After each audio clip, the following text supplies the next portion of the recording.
All right, moving on. The Blaze torched the Rattlers, and again, the Hunky Cooper curse and the Danny White curse is evident as the Blaze win 75-71. When T-Coz was watching this game, it looked like Arizona was in control the whole time. But again, they just left the door open a crack, and who comes in but Steve Vidicek? I mean, usually when you talk about kickers, it's usually Remy Hamilton, and that's about it. But this guy won the game for the Blaze last week, pretty much took it for him this week with the onside kick with just seconds to go. I think the face of Cedric Bonner pretty much says it all, as he was disgusted because, again, he played fantastic. And when they saw that last-second touchdown go down, they knew it was over. So, again, the Blaze do it in style at Arizona, 75-71.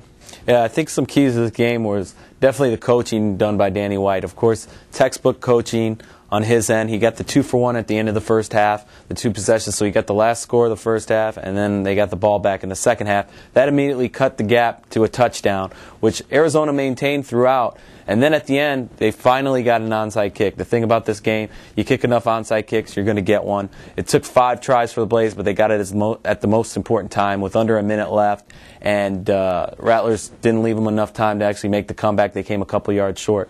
But I think another key point in this game to point out was special teams. Of course, Rattlers kicker Gary Krall, 5 of 10 from extra points. And as you can see, with that 4-point deficit, that ended up being the difference. Those extra points are very important, and they have to reevaluate and see what really happened there with Krall on the kicking end. Absolutely, T-Coz. I think one point that we missed, of course, was Joe Germain's 10 TD performance.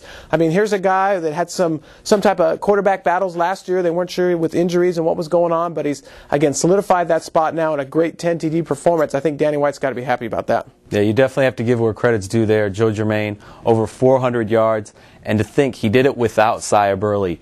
Burley out for the game. Ryan Denard stepped in and did really well. But to have your best receiver, not only on the team, a lot of argue, in the league, not there, and throw 10 touchdowns over 400 yards, that says a lot of things about Joe Germain. Absolutely. All right, moving on. Georgia forced take down the Austin Wranglers and moved to 2-0 for the season, winning the game 60-51. And again, Chris Greason, we talked about last year, did Dallas have a backup quarterback? And again, best kept secret in the AFL, I guess. Chris Jackson, 5 TDs, proven he still has it. Adrian McPherson did well, but just I think the Greason-CJ connection was too much as Georgia, again, moves on to 2-0 for the year, T-Coz. Yeah, big win for Georgia. And like you said, Greason, who would have thought he was over in Dallas last year? Possibly they had the best quarterback tandem that no one really knew about. But, of course, playing behind Clint Dozel, I think that was probably only a good thing for him. He picked up a lot of things from him, and you can tell Georgia is going to be the team to beat down there in the South. Absolutely, T-Coz, and it may not be too long before we see Georgia again in the Arena Bowl. We saw them 2 years ago in Las Vegas where they came close, so perhaps this could be their year. All right, moving on. I think the game of the week, T-Coz, LA Avengers take a trip down to the jungle and come up victorious, winning the game in overtime, 44-37. And what a battle this was. K.I. lit up the highlight board with a one-handed catch at a crucial time. Sonny Cumbie played as solid as I've ever seen him. Orlando kind of suffered with a slow start, and we saw kind of the best and worst of Jay Gruden on national TV as the Orlando did what Jay talked about in the halftime speech, or the pregame speech, we don't lose at home. But again, the Avengers did it to him once again, T-Coz. Yeah, and the Avengers defense making it a hard night for Stafford all night long. Stafford completed only about 50% of his passage, which is not going to get the deal done, especially in the indoor game. But you got to give it to the front line, the Avengers, the defensive backfield, especially Damon Wheeler. He forced 2 huge turnovers, and it was a low-scoring night, especially on a night where Remy Hamilton, their usual go-to kicker, had an off night. Everybody came, held it together, and then not only that, you go into overtime in a game that you really should have won in regulation. A lot of times teams give that away. They didn't. I think that's a huge win, especially they're going into a bye week with a win, unlike Columbus and San Jose. Yeah, I'm right there with you, T-Coz. And this is another point. We talked about those extra points coming back to haunt you.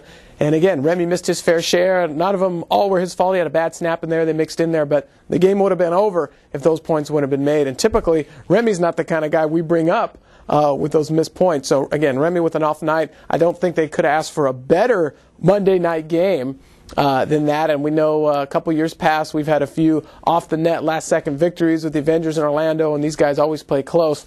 And I think that would be a fantastic Arena Bowl if we could foreshadow to the end of the year to see those guys maybe have a rematch, T-Coz. Yeah, always coming down to the last play. 5 meetings, 4 of them at the buzzer, at the horn. And that's unheard of, really, with any series. So just epic, epic battles, and they're going to continue on. Yeah, and I think it would be a nice little East Coast, West Coast battle if they were to meet again. The last surprise, T-Coz, I want to throw in there, Shane Stafford looked solid week 1. I think that's why Jay went out and grabbed him, picked him up from Tampa Bay. And this wasn't the Stafford that we're used to seeing. Was it the pressure from the Avengers, or was it just an off night for him? It was definitely the pressure. I mean, you had a lot of batted down balls up front and back defensively. And, you know, those rounded end zones, although they play and Orlando likes to play, you got to remember Stafford is not as used to them as his receivers might be who have been there in the past. So I still think Stafford has a little bit he's got to understand when he gets close, there's got to be other options such as short passes. And a couple times, you know, he went for the corner and guys were slamming in the walls or they just were getting it overthrown into the stands. All right, moving on. When we come back, we're going to talk our all-money team players of the week, and we're going to break down who the stars were of week 2. Stay with us.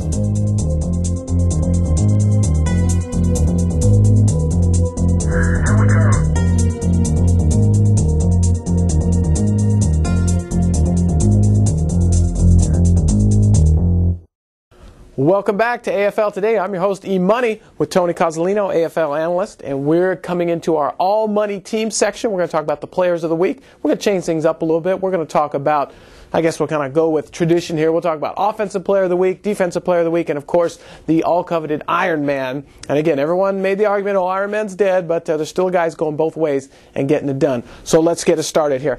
Offensive player of the week. Because, I mean, it's tough. I think Joe Germain, Sean King, both with 10 TDs. But I think I broke it down to Kevin Prentice setting the record, 9 TD receptions for Las Vegas. Got to hand it off to him. Definitely the offensive player of the week. Talk about defense. My man, Jeremy Unerdl, this guy is a stud. I think he's one of the key reasons for the championship in Chicago last year. Proven he still has it this year. Again, two key interceptions against Mark Grebe to give the home victory for the Chicago Rush. And for our Iron Man Player of the Week, T-Coz, I think you got a great candidate. Yeah, over in Utah, Ryan Denard. You know, he was out there making plays on offense, obviously, with the 7 touchdowns. Made some great tackles, also played some great special teams. And in this new free substitution era where it's getting a little bit harder to even play Iron Man, who would want to do it? He's out there doing it. And you have to remember, he basically came in and replaced Sia Burley, their top receiver, and did a pretty good job of being Sia Burley for the night and helping the Blaze to victory. Absolutely, T-Coz. All right, folks, that wraps up this edition of Week 2 of AFL Today. Stay tuned for Week 3 as we bring all the action to you. For Tony CozZolino, I'm Evan Money. God bless, everybody. Good night.